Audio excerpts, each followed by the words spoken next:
We also circle back to a key story that we've been tracking, and that is the Chinese Defense Minister Dong Jun promoting Beijing as a force for peace at China's largest annual security meeting. That's the Xiangshan Forum. And joining us now to discuss it is Chong Ja Ian, who's Associate Professor of Political Science at the National University of Singapore, also non-resident scholar at Carnegie China. Hello there, it's good to see you, but I'd love to start with China's messaging on inclusive security partnerships. And while doing so, Professor, I'm sure you picked up the veiled swipes towards the United States, with Beijing casting itself as a more stable security partner. How effective do you feel that positioning was to those present? So this claim about the PRC being stable, consistent, has been around for a while, even since before the second Trump administration took office.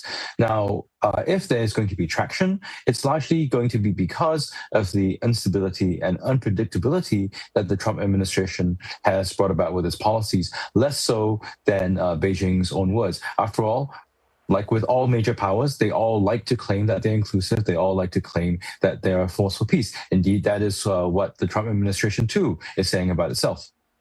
All right. And when it comes to the other remarks that Dong Jun made on ongoing regional flashpoints in the South China Sea, also along the Taiwan Strait, did his speech offer any new clues about Beijing's posture?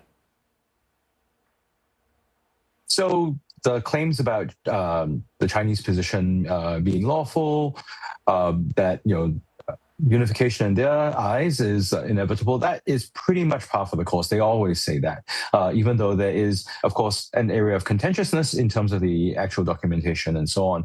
Where I think Dong Jun's speech was fairly interesting to me was when he talked about the need for sort of regional and region-led solutions, right? So in contrast with this call for unity, he's essentially saying that there should be a sort of prioritization on regional actors. And so other actors that might have interests in the South China Sea, in Taiwan, should basically stay out. And that also, I think, is interesting when he brings in this idea of multipolarity, which is different from multilateralism. Multipolarity historically means you have big powers, they carve out areas of the world which they're dominant. So there's a certain tension in Dong Jun's comments. Now, it's been reported as well that foreign delegates view this Xiangshan Forum as an opportunity to get insights into China's new weapons systems. How significant is this aspect of soft disclosure in shaping perceptions of Chinese military capabilities?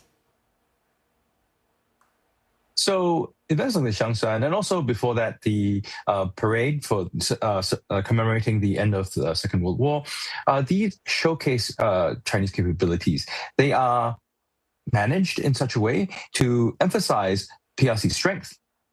They are done in such a way to discourage others from perhaps taking up arms or challenging the PRC. So there is messaging in there to the extent that you can read things like decision-making, things like actual operational capability. That's a lot more difficult.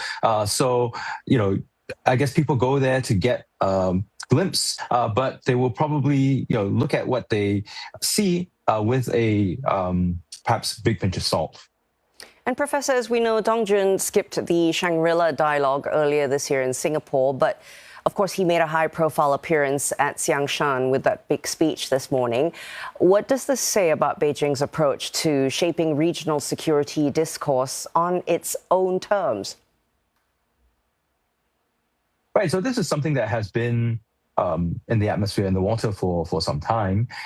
Sorry for mixing the metaphors, but essentially the PRC wants to put its own imprint on how it pushes for security dialogues and security arrangements. And Dong's absence at the Shangri-La and his presence at the Xiangshan, it's really a continued emphasis on China wanting to host things and run things on their own terms. And in that regard, Shangri-La, perhaps in their eyes, is a little bit less important than, their own sort of home court when it comes to the Xiangshan Forum.